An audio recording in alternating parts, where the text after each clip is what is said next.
Hello everyone, in this video we will see how we can check the Google PageSpeed Insights using Python.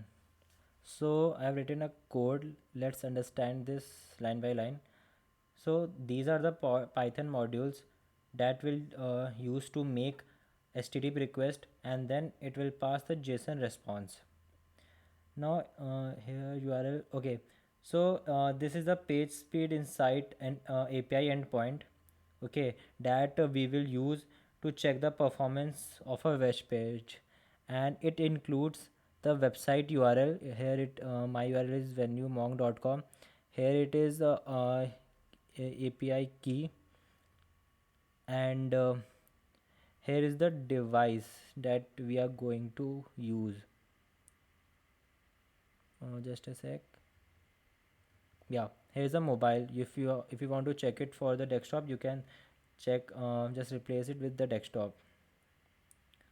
Now another line is response is equal to request dot get URL. Okay, so basically this sends an HTTP get request to the API endpoint, which is URL here, and it will store the data, or you can see say response in the response variable.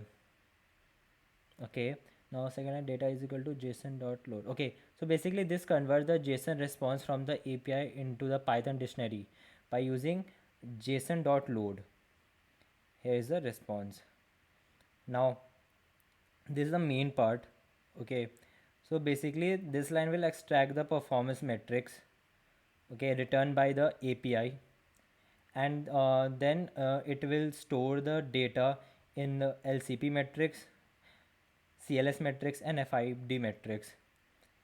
And then finally we will print all these metrics, like LC for LCP metrics we have printed here, for CLS metrics we have printed here, and for FID metrics we have printed here. And now if we run the code from here, we will get the output. Now we can see the LCP matrix is 3255, CLS metric is 10, and FID metric is 36.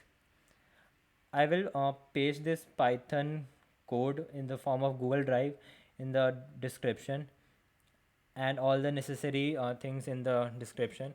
If you have any question, you can ask in the comment section, and thanks for watching.